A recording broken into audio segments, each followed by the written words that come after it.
Hello guitar friends, I thought I'd do a quick run through of my recording studio and setup. This one is using a Mac. You can also use an iPad. I use the iRig Duo, which works great if you're going to need two channels at once. I sometimes do voice and guitar at the same time, so if you need to do that, you have to get the Duo. They also have an iRig which just has a single input, which is great for if you just want to record guitar. And I use that in conjunction with GarageBand.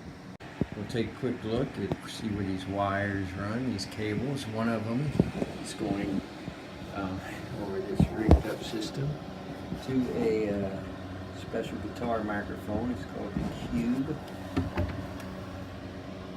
It's called the Guitar Cube.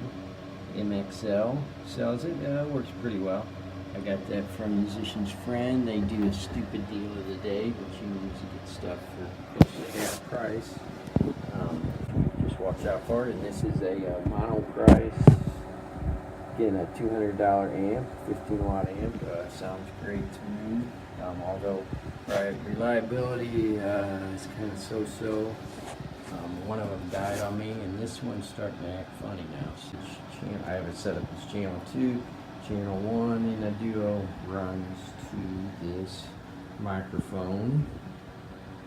Again, I think that's an MXL as well. This one's a condenser microphone. Actually, they both may be, which means you have to have the phantom power run to it, and the Duo takes care of that for you, as long as you have it set up with power, which this is it's powered by this cable, which can also power a bunch of pedals. Right now the only pedal I have is this tuning pedal, which is really a must-have if you're doing electric guitar. Just so convenient to have that in line between the amp and the guitar.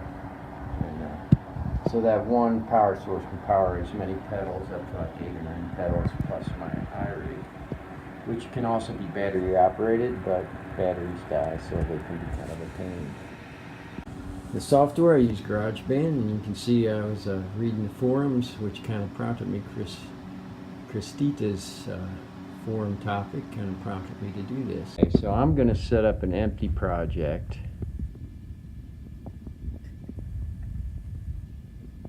Just to kind of go through the whole process here.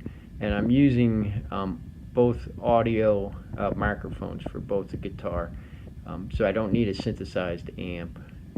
So I'm going to create one audio source here. I'm going to say voice. I kind of like the bright vocal, so I choose that. And for the vocal, that's coming in channel 1. It is, as you can see, it's registering from that microphone, which is channel 1. I'm going to add another track here for the guitar, and I'm going to choose microphone again because I don't need, again, the virtual amps. I've got a real one. Just natural stereo for that. And again, you can play around with all kinds of stuff in GarageBand. And the hardest part of this is to get both tracks to record at once. You have to configure the track header and tell it to add the recordings thing there. The next hardest part is to figure out the exact combination so you get both of these red recording lights blinking at once, which sometimes can be quite a challenge. Alright, so right now they're set up, they're both blinking, they're both ready to record. If they're not both blinking like that, they're not both going to record.